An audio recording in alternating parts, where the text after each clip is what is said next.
શું આપણે કોઈ પણ મોંઘા રાસાયણિક ખાતર કે દવાઓના છંટકાવ વગર લહેરાતો અને લીલોછમ પાક ઉગાડી શકીએ? મિત્રો, જવાબ છે ચોક્કસ હા. અને સૌથી નવાઈની વાત એ છે કે આ આખી પ્રક્રિયા પાછળ તમારો ખર્ચ માત્ર 100 થી 200 રૂપિયા જેટલો જ થશે. મેં મારા પોતાના ખેતરમાં પ્રાયોગિક ધોરણે 5 પ્રકારના અત્યંત શક્તિશાળી અને ફાયદાકારક બેક્ટેરિયા તૈયાર કર્યા હતા. પરિણામ એ આવ્યું કે મારા ખેતરના પાક ઉત્પાદનમાં પૂરેપૂરો 50% જેટલો મોટો વધારો જોવા મળ્યો છે. આજના આ વિશેષ વિડીયોમાં હું તમને સ્ટેપ બાય સ્ટેપ એટલે કે મુદ્દાસર સમજાવીશ કે કયા બેક્ટેરિયા ઘરે કેવી રીતે બનાવી શકાય, તેને બનાવવાની સાચી અને વૈજ્ઞાનિક રીત કઈ છે અને તેનાથી તમારી જમીનની ફળદ્રુપતામાં શું ફાયદો થશે.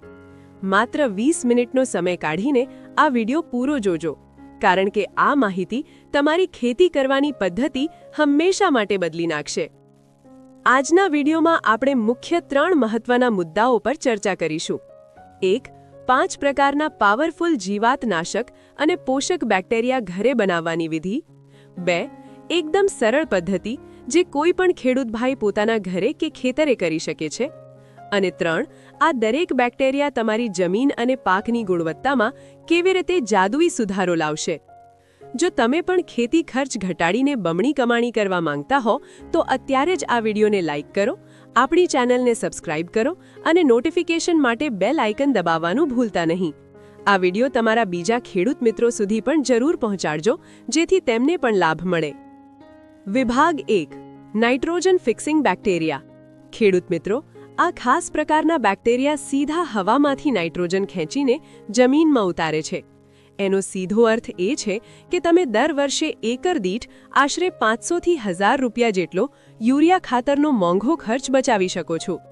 જો આપણે ચાર્ટ પર નજર કરીએ તો રાસાયણિક ખેતીમાં જ્યાં 50 કિલો ખાતર વપરાય છે, ત્યાં આ બેક્ટેરિયાની મદદથી માત્ર 40 કિલોમાં જ કામ થઈ જાય છે અને પાક પીળો પડતો નથી, પણ કુદરતી લીલોતરી ધરાવતો રહે છે. હવે જોઈએ આને બનાવવાની પદ્ધતિ. દરેક વસ્તુ અડધો કિલોની માત્રામાં લઈને આપણે શરૂઆત કરીશું. પ્રથમ રીત, એઝોસ્પિરિલમ માટે તમારે જરૂર પડશે 500 ગ્રામ ચોખાની કુશકી અથવા કણકી, 250 ગ્રામ સારું કોવાયેલું છાણિયું ખાતર, માત્રા મુજબ થોડું પાણી જેથી મિશ્રણ ભેજવાળું બને, 1 ચમચી ગોળ અને તમારા ખેતરની 2 ચમચી તાજી માટી. આ બધું બરાબર મિક્સ કરીને 10 દિવસ માટે છાંયડામાં રાખી મૂકો. બીજી રીત, એઝોટોબેક્ટર માટે. આ માટે તમારે કપાસના ખોળની ભૂસી અથવા ડાંગરના ફોતરાનો ઉપયોગ કરવાનો છે. તેમાં એઝોટોબેક્ટર કલ્ચર ઉમેરીને મિશ્રણને પૂરતો ભેજ આપો. 7 જ દિવસમાં આ બેક્ટેરિયાનું કલ્ચર તૈયાર થઈ જશે. તમારું ખાતર તૈયાર છે કે નહીં તે જાણવા માટે 3 બાબતો ખાસ તપાસો. 1. વાસણમાંથી હલકી ગંધ આવવા લાગશે. 2. તેનો રંગ મોટે ભાગે કુદરતી સફેદ જેવો જ રહેશે. અને 3. મિશ્રણ હાથમાં લેતા તે કોરું અથવા શુષ્ક જેવું લાગશે. યાદ રાખો, 1 કિલો તૈયાર બેક્ટેરિયા 1 એકર ખેતર માટે પૂરતા છે. જો તમે ડાંગર કે ચોખાનો પાક લો છો તો 5 લીટર પાણીમાં આ મિશ્રણ ઓગાળીને આપો. જો અન્ય પાક હોય તો તેલીબિયા કે અન્ય બીજ સાથે તેને પટ આપીને અથવા જમીનમાં ફેલાવીને વાપરી શકાય. શાકભાજી કે ફૂલોના છોડ માટે મૂળને આ પાણીમાં ડૂબાડીને વાવણી કરવી સૌથી વધુ હિતાવહ છે. વિભાગ 2. ફોસ્ફેટ સોલ્યુબલાઇઝિંગ બેક્ટેરિયા એટલે કે PSB. ખેડૂત મિત્રો, કોઈ પણ પાક માટે ફોસ્ફરસ એ ફૂલ અને ફળ લાવવા માટે સોના જેવું કામ કરે છે.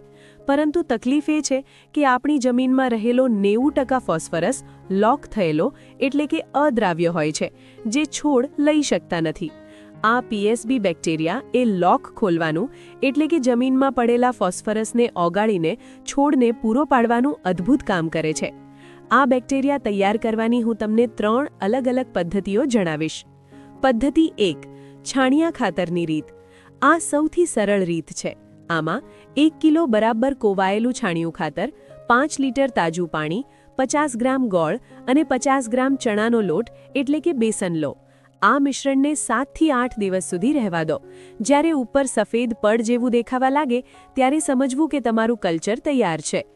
પદ્ધતિ 2. જીવામૃત સાથે ઉપયોગ. તમારા ખેતરમાં જે સાદું જીવામૃત બનાવો છો તેમાં જ PSB બેક્ટેરિયાનું કલ્ચર ઉમેરી દો.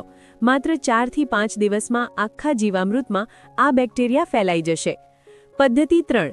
દાણાદાર પદ્ધતિ. જો તમારે સીધું જ જમીનમાં આપવું હોય તો 500 ગ્રામ ચોખાની ખુશ્કી, 100 ગ્રામ રોક ફોસ્ફેટ અથવા બોન મિલ અને 200 ગ્રામ છાણિયું ખાતર લો. જરૂર મુજબ પાણી છાંટીને 15 દિવસ માટે રહેવા દો. આ તૈયાર થયેલું મિશ્રણ તમે સીધું જ ખેતરમાં ઓરી શકો છો. જો તમારે મોટા પાયે એટલે કે વધારે પ્રમાણમાં પ્રવાહી ખાતર બનાવવું હોય તો આ રીત નોંધી લેજો. 500 ગ્રામ તૈયાર પીએસબી બેક્ટેરિયા લો, તેમાં 1 કિલો બોળનું દ્રાવણ અને 10 લીટર પાણી મિક્સ કરો. 3 દિવસ પછી આ મિશ્રણને 1:1 પ્રમાણમાં ગાળી લો. આ દ્રાવણને 25 લીટર પાણીમાં ભેળવીને દર એકર દીઠ પાકને આપી શકાય છે. ખાસ યાદ રાખજો, જ્યારે તમે જીવામૃત અને પીએસબી બેક્ટેરિયા સાથે વાપરો છો ત્યારે તે પાક માટે અમૃત સમાન સાબિત થાય છે.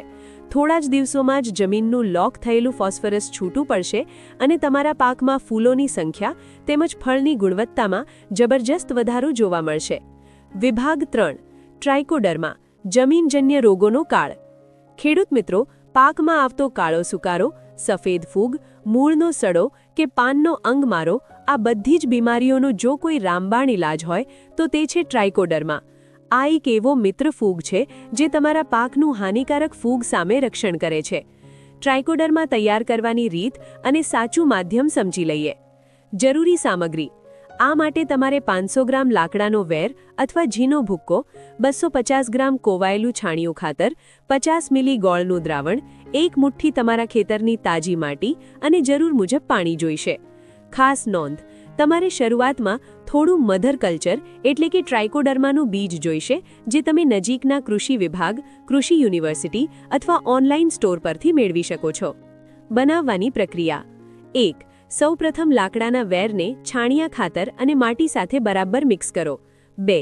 હવે તેમાં 10% જેટલું ટ્રાઇકોડર્મા કલ્ચર ઉમેરો. 3.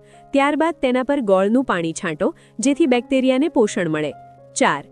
આ મિશ્રણને 1 થી 2 દિવસ માટે રહેવા દો અને પછી તેને શણના કોથળા અથવા કપડાથી ઢાંકી દો. મિશ્રણ હવાની અવરજવરવાળું હોવું જોઈએ. 5. થોડા દિવસમાં તેના પર સફેદ રૂ જેવી ફૂગ જામવા લાગશે, જેનો અર્થ છે કે તમારું જૈવિક ફૂગનાશક તૈયાર છે. તમારું કલ્ચર તૈયાર થઈ ગયું છે તેની પરખ કેવી રીતે કરશો? 1. તેના પર સફેદ અને ક્યાંક લીલાશ પડતી ફૂગ દેખાશે. 2. તેમાંથી માટી જેવી કુદરતી સુવાસ આવશે, કોઈ દુર્ગંધ નહીં. અને 3. મિશ્રણ એકદમ હલકું અને પોચું બની જશે. ઉપયોગ કરવાની રીત. 1 લીટર પાણીમાં આશરે 100 ગ્રામ તૈયાર ટ્રાઇકોડર્મા મિક્સ કરો. વાવણી કે સિંચાઈની શરૂઆતમાં જ આ મિશ્રણને ગાળીને આપવાથી જમીનમાંથી આવતા રોગો અટકે છે. દર 15 દિવસે એકવાર પિયત સાથે આપવાથી કપાસ, મરચી કે શાકભાજીના પાકમાં મૂળનો સડો ક્યારેય નહીં આવે. વિભાગ 4. જીવામૃત, ખેતી માટેનું જીવતું અમૃત. મિત્રો, આનું તો નામ જ કાફી છે. જીવ એટલે કે અસંખ્ય જીવતા બેક્ટેરિયા અને અમૃત એટલે કે જે તમારા પાકને નવું જીવન આપે. તમને જાણીને નવાઈ લાગશે કે જીવામૃતના દરેક ટીપામાં લાખોની સંખ્યામાં એવા બેક્ટેરિયા હોય છે જે પાકને નાઇટ્રોજન અને ફોસ્ફરસ પૂરો પાડે છે અને જમીનજન્ય બીમારીઓ સામે રક્ષણ આપે છે. ચાલો જોઈએ આ જીવામૃત ઘરે બનાવવાની સાચી અને સરળ રીત. આ માટે તમારે નીચે મુજબની સામગ્રીની જરૂર પડશે. 1. 200 લીટર પાણી. ધ્યાન રાખજો કે પાણી તાજું હોય અને તેમાં ક્લોરીન ન હોય. 2. 10 કિલો ગાયનું છાણ. બને ત્યાં સુધી 1-2 દિવસનું તાજું છાણ વાપરવું. તેને હાથેથી બરાબર મસળીને પોચું કરી લો. 3. 5 લીટર ગૌમૂત્ર. ગાયનું તાજું અને ગાળેલું ગૌમૂત્ર સૌથી વધુ અસરકારક રહે છે. 4. 2 કિલો ગોળ. ગોળ એ બેક્ટેરિયાનો મુખ્ય ખોરાક છે, તેને ઝીણો કરીને વાપરવો. 5. 2 કિલો ચણાનો લોટ એટલે કે બેસન. બેસનનો જ ઉપયોગ કરવો કારણ કે તેમાં પ્રોટીન વધુ હોય છે. 6. 1 મુઠ્ઠી જંગરની કે વડ નીચેની તાજી માટી.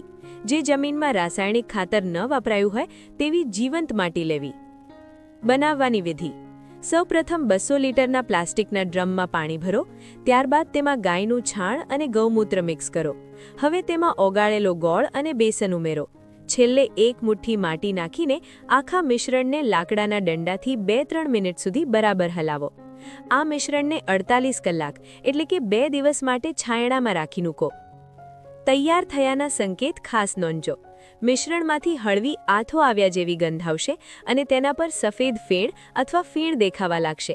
જો ફીણ ઉપર આવે તો સમજવું કે તમારા બેક્ટેરિયા સક્રિય થઈ ગયા છે. દિવસમાં એકવાર આ મિશ્રણને 5 મિનિટ માટે હલાવતા રહેવું. ચેતવણી: જીવામૃત બનાવવા માટે હંમેશા પ્લાસ્ટિક કે માટીના વાસણનો જ ઉપયોગ કરવો.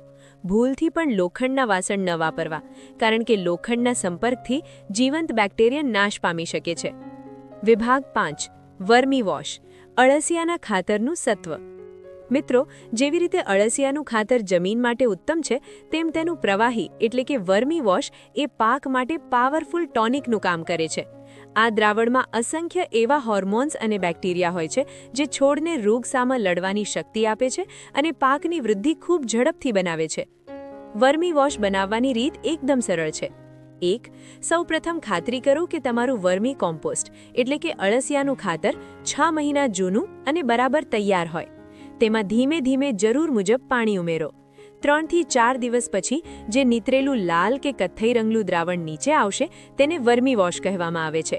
આ તૈયાર થયેલા દ્રાવણને 1:2ના પ્રમાણમાં પાણી સાથે ભેળવીને તરત જ છંટકાવમાં અથવા પિયત સાથે વાપરી શકાય છે. હવે મિત્રો, સૌથી ખાસ વાત: મહાવિકાસી ફોર્મ્યુલો. જો તમે ઈચ્છતા હો કે તમારા ખેતરમાં એક જ મિશ્રણથી તમામ પોષક તત્વો મળી રહે તો આ રીત નોંધી લેજો. વર્ષમાં 1 કે 2 વાર તમે આ ઓલ ઇન વન કલ્ચર બનાવી શકો છો. પહેલા 6 દિવસ માટે જીવામૃત તૈયાર કરો, ત્યારબાદ તેમાં પીએસબી, એઝોસ્પિરિલમ અને ટ્રાઇકોડર્માના કલ્ચર એક પછી એક ઉમેરતા જાઓ. આ બધી પ્રક્રિયામાં આશરે 35 દિવસનો સમય લાગશે, પણ જે કલ્ચર તૈયાર થશે એ તમારી જમીનને લાખો મિત્ર બેક્ટેરિયાથી ભરી દેશે. આ એકીકૃત ફોર્મ્યુલાના ઉપયોગથી તમારા પાકમાં જંતુનાશક કે મોંઘા ખાતરની જરૂરિયાત સાવ નહીવત થઈ જશે.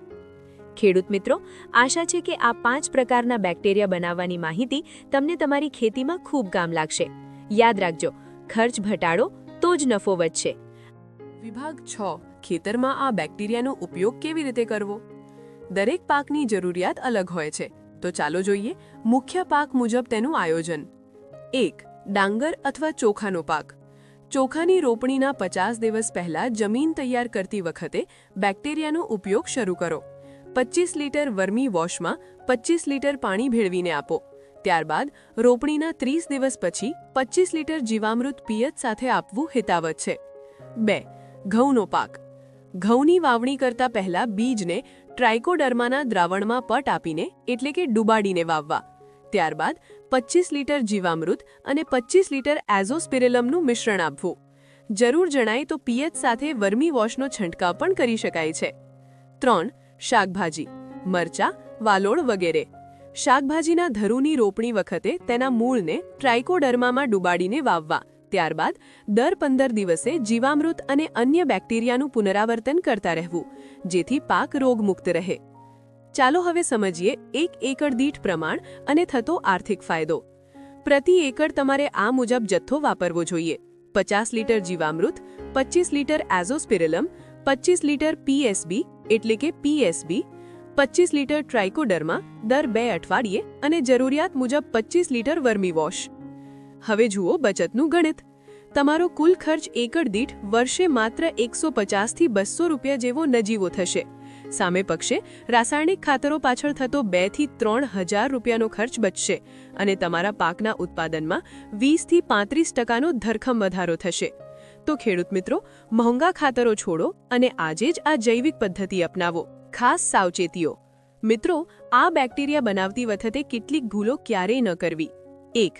ક્યારેય ક્લોરીનવાળું નળનું પાણી ન વાપરવું, કારણ કે તે જીવંત બેક્ટેરિયાને મારી નાખે છે. હંમેશા કૂવાનું કે બોરનું તાજું પાણી વાપરવું. 2. મિશ્રણને સીધા સૂર્યપ્રકાશમાં ન રાખવું. જો તાપમાન 45 ડિગ્રીથી વધી જાય તો બેક્ટેરિયાની વૃદ્ધિ અટકી જાય છે, માટે હંમેશા છાંયડામાં રાખવું. 3. લોખંડના કે કાટ લાગે તેવા વાસણોનો ઉપયોગ ટાળવો. હંમેશા પ્લાસ્ટિક કે માટીના પાત્રો જ વાપરવા. 4. જો તમે રાસાયણિક કીટનાશકનો છંટકાવ કર્યો હોય તો તેના ઓછામાં ઓછા 7 દિવસ પછી જ આપ જૈવિક પ્રયોગ કરવો. 5. શક્ય હોય તો આ બેક્ટેરિયાનો ઉપયોગ સાંજના સમયે અથવા વાદળછાયા વાતાવરણમાં કરવો, જેથી ભેજ જળવાઈ રહે.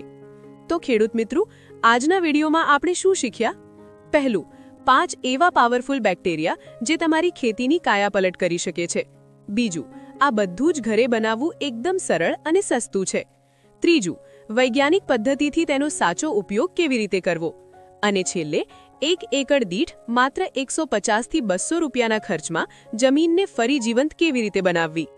હવે વારો તમારો છે. આજે જ આ 3 કામ શરૂ કરો.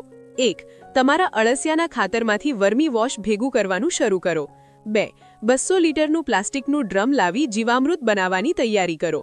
અને 3. નજીકના કૃષિ વિભાગમાંથી પીએસબી અને એઝોસ્પિરિલમનું કલ્ચર મેળવી લો.